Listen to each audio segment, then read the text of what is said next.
Hello friends, welcome to my YouTube channel educational knowledge with Veer. तो आज हम महत्वपूर्ण सम्मान विज्ञान का जो है पार्ट 2 डिस्कस करेंगे। इससे पहले भी एक वीडियो हमने सम्मान विज्ञान पे बनाई थी, तो ये भी बहुत महत्वपूर्ण प्रश्न है। चलिए प्रारंभ करते हैं।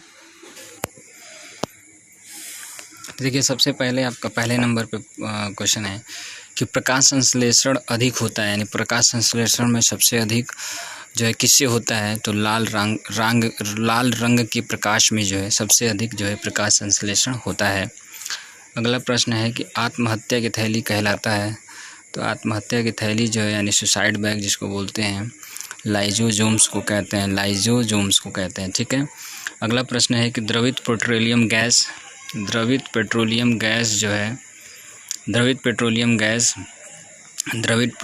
गैस आपका होता है ब्यूटेन तथा प्रोपेन गैसों का मिश्रण होता है। ब्यूटेन तथा प्रोपेन गैसों का क्या होता है, मिश्रण होता है। अगला प्रश्न है कि प्रोटीन की फैक्ट्री कहलाता है, तो राइबोसोम्स को जो है प्रोटीन की फैक्ट्री कहते हैं।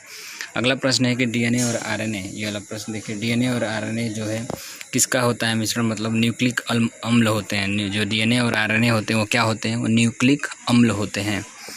अगला प्रश्न देखिए, मानव शरीर का सामान्य तापमान कितना होता है। जैसे मानव शरीर में जो तापमान है वो कितना होना चाहिए, तो -98.6 फ़ारेनहाइट होना चाहिए, या अगर सेल्सियस में बात करें तो 37 डिग्री सेल्सियस होना चाहिए।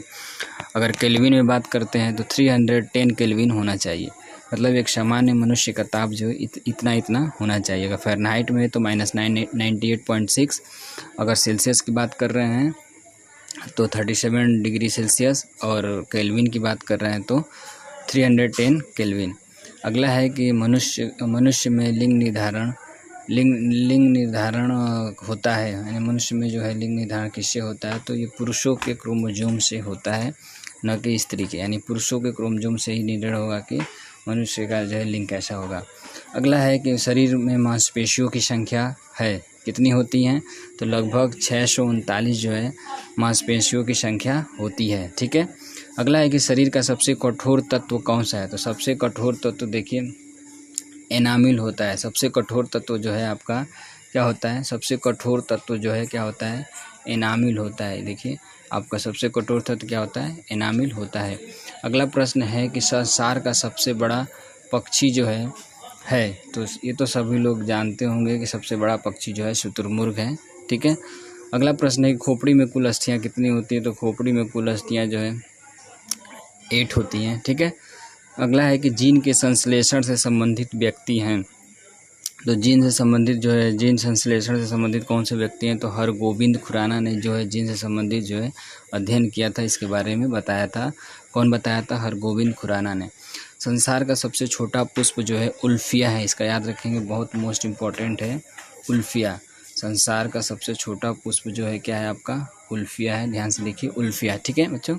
अगला देखिए, पुरुष जीन संगठन होता है, यानी पुरुष जीन संगठन क्या होता है, तो XY होता है। अगर पुरुष का जीन्स जो होते हैं उनका जो मिश्रण क्या होता है, X और Y का होता है, ठीक है। अगला प्रश्न है कि प्रकाश संश्लेषण क्रिया में ऑक्सीजन मिलती है किससे, तो प्रकाश संश्लेषण में जो है पेड़ों को ऑक्सीजन कहाँ से मिलती है, तो जल से मिलता है, ठीक है, याद रखेंगे। प्रकाश संश्लेषण में जल से मिलता है, और वही ऑक्सीजन जब वो निकालते हैं हमको, तो वो हमको मिलता है, तो वो हमको ऑक्सीजन के रूप में हम उसके ग्रहण कर लेते हैं। प्रकाश संश्लेषण के सबसे आवश्यक गैस, ये भी याद रखेंगे, प्रकाश संश्लेषण के लिए सबसे आवश्यक गैस क्या है, तो आपका CO2 है, यानी कार्बन डाइऑक्साइड है, ठीक है, इसको याद रखेंगे, कार्बन डाइऑक्साइड। अगला है कि मधुमेह रोग होता है, यानी किसकी कमी से मधुमेह रोग होता है, बहुत मोस्ट इम्पॉर्टेंट है कि मधुमेह रोग किसके वजह से होता है। मधुमेह रोग जो है आपका इंसुलिन की कमी से होता है, इंसुलिन की कमी से मधुमेह रोग हो जाता है। अगला है कि पौधे का मुख्य प्रकाश संश्लेषी अंग है, यानी पौधे का कौन सा भाग जो है सबसे ज़्यादा संश्लेषण करता है, तो याद रखेंगे जो उनकी पत्तियाँ होती हैं, पौधों की जो पत्तियाँ होती हैं उनसे जो है सबसे ज़्यादा प्रकाश संश्लेषण की क्रिया होती है। अगला है कि ब्रांकाइटिस एक रोग है, तो ब्रांकाइटिस जो है एक फेफड़ा रोग है, यानी ये कह सकते हैं कि फेफड़ा रोग है, लंग्स डिजीज़ में आता है ब्रांकाइटिस, ठीक है।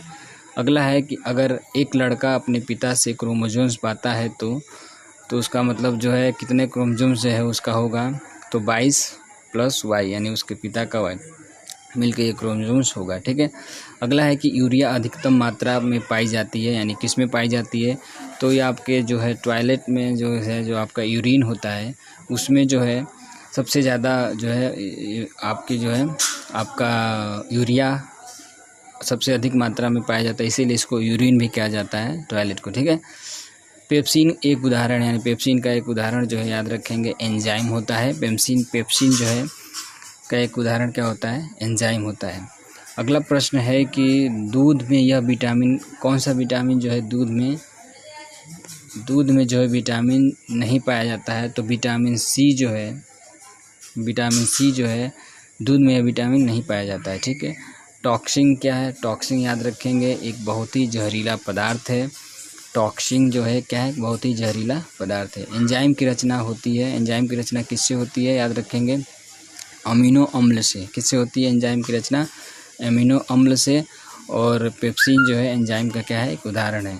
फलों और सब्जियों में नहीं होता है, क्या नहीं होता है, विटामिन डी। विटामिन डी पता है कि आपको ज़्यादातर सनलाइट से मिलता है, तो फलों और सब्जियों में जो है विटामिन डी जो है नहीं प्रेजेंट होता है। मलेरिया का परजीवी, यानी मलेरिया जो है किससे हो जाता है, अगर मादा एनोफिलीज मच्छर अगर आपको काट लेता है तो मलेरिया जो है होने के ज़्यादा चांस होते हैं, यानी मादा एनोफिलीज मच्छर। ठीक है।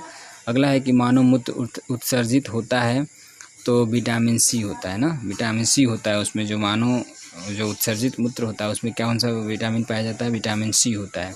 अगला है कि दूध में उपस्थित प्रोटीन कौन सा होता है, तो दूध में जो है केसिन नाम का एक प्रोटीन जो है प्रेजेंट होता है। ठीक है। याद रखें दूध में जो है कौन सा प्रेजेंट रहता है, तो केसिन प्रेजेंट रहता है। अगला है कि मेढक के हृदय में जो है, मेढक के हृदय के जो है 3 भाग होते हैं। जैसे हम लोग के जो हृदय होते हैं, मनुष्य का जो हृदय होता है वो 4 चेम्बर्स में डिवाइड होता है, लेकिन जो मेढक के हृदय होते हैं, जो उनके हार्ट्स होते हैं, वो 3 भाग में डिवाइड किए होते हैं। ठीक है। ये पहले से मतलब ये नेचुरली है, इसको कोई बनाता नहीं है कोई इसको।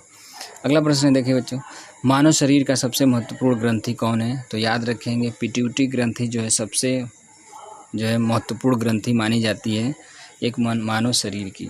मानव शरीर में प्रचुर मात्रा में पाया जाता है, तो सबसे ज़्यादा जो है कैल्शियम पाया जाता है, क्योंकि कैल्शियम क्या है, कैल्शियम से हमारे हड्डियों को मजबूती मिलती है। तो हमारा पूरा शरीर जो है हड्डियों पे ही निर्भर है, हड्डियों के ढांचा पे ही डिपेंड है, तो सबसे ज़्यादा क्या मिलता है हमारे शरीर में, कैल्शियम पाया जाता है। कोशिका का आनुवांशिक पदार्थ है, कोशिका का आनुवांशिक पदार्थ जो है डीएनए होता है, याद रखेंगे कोशिका का आनुवांशिक पदार्थ क्या है, डीएनए होता है। आनुवांशिक का नियम जो है कि जन्मदाता कौन है, तो ग्रेगर मेंडल है, इसको याद रखेंगे, बहुत मोस्ट इम्पॉर्टेंट है ये क्वेश्चन, ग्रेगर मेंडल है। ठीक है। Gregor Mendel. ये तो अगला जो है किसान का परम सहायक है, तो किसान का परम सहायक यानी किसान का मित्र कहा जाता है केचुआ को, क्योंकि केचुआ क्या करते हैं, अपने फील्ड को, किसान के खेतों को क्या करते हैं, ज़्यादा से ज़्यादा फर्टाइल कर देते हैं। ठीक है। उसको क्या करते हैं वो लोग, फर्टाइल यानी उपजाऊ बना देते हैं, इसीलिए केचुआ को जो है किसान का मित्र कहा जाता है। अगला है कि कोशिका शब्द का निर्माण किसने किया था, कोशिका शब्द का निर्माण, तो याद रखेंगे कोशिका शब्द का निर्माण जो है रॉबर्ट ब्राउन ने किया था। किसने किया था, रॉबर्ट ब्राउन, बहुत मोस्ट इम्पॉर्टेंट है, रॉबर्ट ब्राउन ने कोशिका शब्द का निर्माण किया था। आपका अगला प्रश्न देखिए, सबसे बड़ा फल तथा पुष्प हुआ है कौन सा होता है, तो आर्किड्स जो है सबसे बड़ा फल होता है, और जो पुष्प है रेफ्लेशियस जो है सबसे बड़ा पुष्प होता है। तो याद रखेंगे सबसे बड़ा फल जो है आर्किड्स होता है, और रेफ्लेशिया जो है सबसे बड़ा पुष्प जो है पाया जाता है। तो ये कुछ महत्वपूर्ण विज्ञान के प्रश्न थे। बस आज के लिए इतना ही। अगर वीडियो पसंद आए तो लाइक करें, शेयर करें। अगर चैनल पर नए हैं तो चैनल को सब्सक्राइब करना ना भूलें। बस आज के लिए इतना ही, धन्यवाद।